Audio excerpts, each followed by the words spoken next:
आदाब नाजरीन, आज हम जो है जम्मू कश्मीर की नेशनल कॉन्फ्रेंस और कांग्रेस की जो सरकार बनी थी उसकी कारकर्दगी के हवाले से और जो कैबिनेट की एक्सपेंशन हो रही है। सुना है कि कैबिनेट में कुछ लोग जो हैं नए मिनिस्टर बनाए जाएंगे।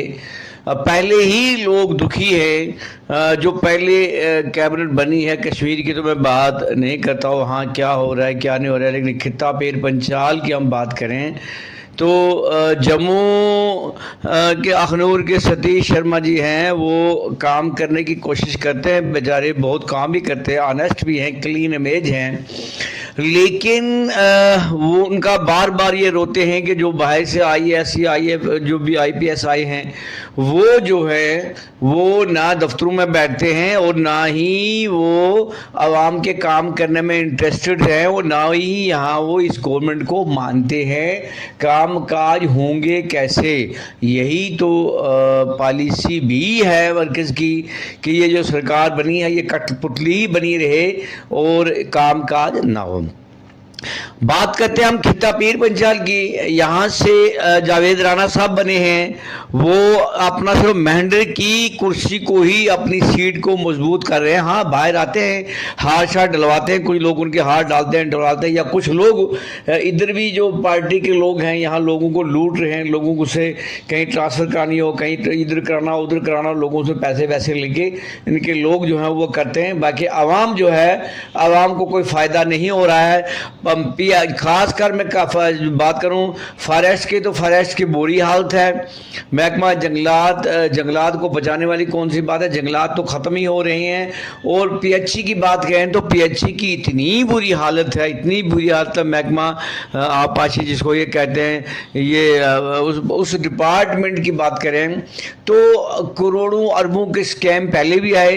जब यहाँ ताज मेहिद्दीन साहब आए थे उस वक़्त यहाँ राजौरी में 7 करोड़ का जो स्कैम था वो खाली जो एक निकला था, पैसा निकला था उस वक़्त, वो निकला था कि यहाँ ज़मीनों को अंडरग्राउंड, पाइपों को अंडरग्राउंड किया गया है। यहाँ कहीं राजौरी में फ्लड आ गया, थन्ना मंडी में आ गया, यहाँ राजौरी में बर्फ़ पड़ गई तो पाइपें दब गई, थन्ना मंडी में बर्फ़ पड़ गई। ये ऐसे ही ड्रामा करके करोड़ रुपया निकला था। अभी भी आप अगर कहीं पीछे सर्च करेंगे तो वो सारी चीज़ें निकलेंगी। आजकल भी महकमा पीएचई की बुरी हालत है। पाइपें जो हैं वो 20 30 40 साल पहले लगी हुई हैं। हाँ, हर साल पाइपों के आती हैं, यहाँ निकलती भी हैं, उनका जो कहाँ जाती हैं किधर नहीं जाती हैं, अगर उसका कोई ठीक तरीके से सीबीआई इंक्वायरी हो कि कितनी पाइपें पिछले 5 साल में कितनी पाइपें यहाँ जो पाइपें आई हैं या और मशीनरी आई है वो कहाँ लगी है, किधर गई है, सारी हवा में गई है। और उसके बाद मैं बताऊं कि ये जो डॉग वेल्स, यहाँ करोड़ों रुपया डग वेल का, आज की तो बात मैं नहीं कर रहा, इससे पहले जो निकला है फलानी जगह डग वेल बना, फलानी जगह बना, वो जो पुराने सदियों के बने हुए थे उन्हीं को टिप टॉप करके उनका जो इससे पहले जो बिल निकले हुए हैं सारा कुछ हुआ है। और अभी मैं आपको बता दूं कि ये है पीर टोपा पीर एक स्कीम। वहाँ जब कुछ लोग नौजवान 3-4 उनकी वहाँ डेथ हुई थी, किलिंग हुई थी, कैसे हुई थी वो जो कानूनी मामला मैं नहीं बताता कैसे हुई थी, लेकिन वहाँ एलजी साहब भी आए थे। वहाँ पूरे जम्मू कश्मीर के जितने भी साबका कुछ चीफ मिनिस्टर थे, जितने या मिनिस्टर थे या जितने लीडर थे या गुजर कम्युनिटी के या बकरवाल कम्युनिटी के लीडर आए थे, तो वहाँ तो उनको क्या देना था बेचारे, वो चले गए। लेकिन वहाँ लोगों को ने कहा जी आपकी कोई प्रॉब्लम ने कहा यहाँ पानी की प्रॉब्लम है। वहाँ 3.5 करोड़ की 4 करोड़ की एक स्कीम जो है वो सेंक्शन हुई थी और वहाँ लगाना था कि 2 इंच की पाइपें ज़मीन दोस्त करके उसको नई सारा कुछ लगाना। वहाँ क्या किया, आधी इंची की थोड़ी सी पाइपें टूटी फूटी लगा के स्कीम को 1 महीने के चल गए, उसके बाद डिफंक्ट हो गई, वो सारा पैसा निकल गया। उसमें वहाँ जो ठेकेदार के साथ वहाँ के लोकल जेई, लोकल एई, लोकल डी, लोकल वहाँ की एडमिनिस्ट्रेशन सारी इन्वॉल्व थी। उसके बाद कितनी बार हमने इसको हाईलाइट किया, लेकिन मिनिस्टरों की क्या हिम्मत है कि वो करेंगे, क्योंकि उनको भी आगे इलेक्शन लड़ना होता है, उनको भी जुगाड़ बनाता है, क्योंकि उनको वोट खरीदने ही होते हैं, आवाम तो वोट नहीं देती है।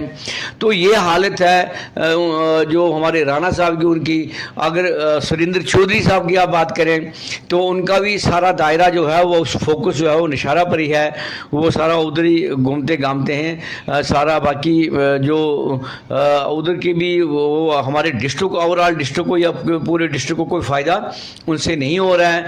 राणा साहब को पुंछ डिस्ट्रिक्ट का कोई फ़ायदा नहीं हो रहा है। तो अब नई मिनिस्ट्री बनने जा रही है। सुनने में आया है कि तनवीर सादिक साहब है, मियाँ अल्ताफ़ साहब के साहबजादे अपना वो मियाँ महर साहब, उनका नाम भी सुर्खियों में है कि वो भी आएंगे। आए, मोस्ट वेलकम, और आए यहाँ जितने भी लोग हैं उन सबको ले आए, हमें उससे कोई गिला नहीं है। लेकिन अवाम वहीं की वहीं है, अवाम के वादे वहीं के वहीं हैं।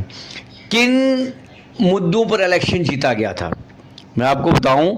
अगर राजौरी में इलेक्शन जीता गया, या थन्ना मंडी में इलेक्शन जीता गया, या बुद्धल में इलेक्शन जीता गया, या नशारा में, पूरे खिता पीर पंजाब में कौन से मुद्दे थे जिन पर इलेक्शन जीता गया?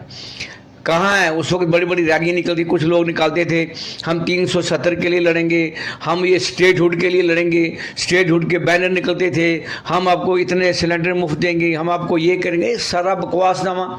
ये उस वक्त लोगों को बेवकूफ़ बना के, लोगों को जज्बात को जो है वो बाहर के मजरू करके, उनके सेंटीमेंट को इंजर कर दिया, उनको ज़ख्मी कर दिया इन लोगों ने। बड़े बड़े दावे करते हैं, बड़े ईमानदारी के दावे करते हैं, खुद को एमएलए रिश्वत नहीं लेता या उसका नहीं लेता, तो अपने चमचे तो उनको लूट रहे हैं, चमचे तो उनको ऑफिसरों के पास भी जा रहे हैं, सब कुछ कर रहे हैं। ये सारा ड्रामा है। अभी गवर्नमेंट को ये करना चाहिए कि अभी ठीक है, कश्मीर में मिनिस्ट्री की एक्सपेंशन कर रहे हैं, खिता पीर पंचाल में उनको अब दूसरे लोगों को चांस देना चाहिए। एक साल के लिए टर्नर दें। ये अगर 5 साल के लिए बैठ जाते हैं, ये तबाही निकाल देते हैं। ये सिर्फ जो है वो अपने नेक्स्ट आने के लिए वो सारा कुछ जुगाड़ बनाते हैं।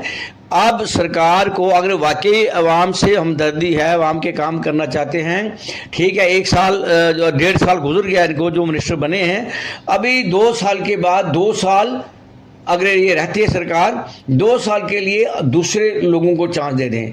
2 साल के लिए यहाँ जो एमएलए बुद्धल हैं, दूर दराज जो पिछड़ा हुआ इलाका है, इनको चांस दे दें, ये ताकि बुद्धल, ये थन्ना मंडी, धराल, ये एरिया जो है राजौरी, इसको ये भी देखें।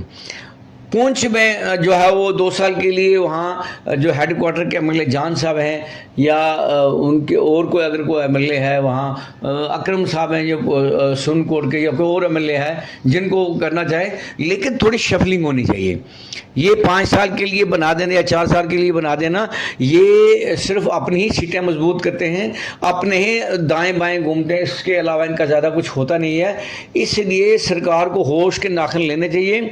ये उमर साहब और नेशनल कॉन्फ्रेंस को अगर कहीं ये उस वक़्त लोगों ने वोट दिया, आंखें बंद करके भी दे दिया, वो इसलिए दिया कि 10 साल से सरकार, लोग जो हैं वो सरकार से बाहर थे, मजबूर थे, परेशान थे। वो लोगों ने ये भी सोचा कि एक ही पार्टी को हम बरसरे इक़्तिदार लाते हैं ताकि उनको ज़रूरत ना पड़े कहीं भीख मांगने की दूसरी पार्टी से, मजबूती से लोगों के काम करेंगे। लेकिन हालात बिल्कुल जूं के तूं हैं, आवाम वहीं की वहीं खड़ी है। इनके पिछले जो इलेक्शन के अगर वादे निकालें आप, तो इनकी हवा निकल जाएगी। ये जितने भी एमएलए आज बने हुए बैठे हुए हैं, इनकी हवा निकल जाएगी। इसलिए इनको अभी भी चाहिए कि होश के नाखन लें, आवाम में जाएं, आवाम से पूछें, ये चमचों को थोड़ा साइड के, चमचों को भी बदलें थोड़े से। जो एमएलए के चमचे हैं, इनकी हिस्ट्री भी देखें आप, पीछे क्या क्या हिस्ट्री, किन किन क्या क्या करते रहे हैं, अभी वो भी आपने थोड़ा शफल करें, वो भी आपने करें, तो इस आवाम के काम करें ताकि आप इस जो है वो लोगों में भी सुरखरू रहें, और आगे आने वाले इलेक्शन में भी आपको लोगों के पास भीख मांगने की ज़रूरत ना पड़े, लोग आपके पास आएँ। ज़राए से खबरें ये भी आ रही हैं कि नेशनल कॉन्फ्रेंस सरकार को खतरा है। बहुत सारे पार्टी के सीनियर रहनुमा जो है वो पार्टी से बगावत करने के लिए तैयार खड़े हैं। अगर वो बोला तो पहले ही एक जो है वो आप को सब जानते हैं कि वो जो एक खोल चुके हैं, एक मैदान खोल चुके हैं।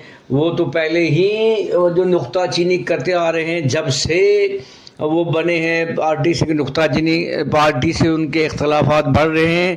और अंदरूनी खबर है कि बहुत सारी सीनियर पार्टी के लीडर और नेशनल कॉन्फ्रेंस के जो लेजिस्लेटिव मेंबर्स हैं, वो भी अंदरूनी तौर पर कहीं ना कहीं राब्ते में हैं। कुछ आज़ाद उम्मीदवार भी राब्ते में हैं।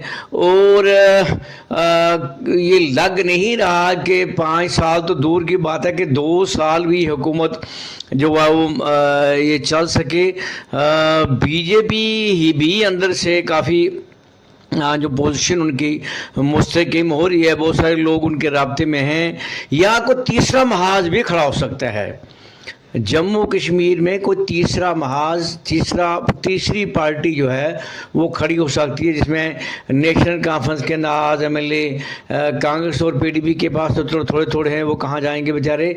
उसके बाद कोई इंडिपेंडेंट लोग, दाएं बाएं मिल मिला के जो है वो कुल मिला के नेशनल कॉन्फ्रेंस सरकार को इस वक्त खतरा है।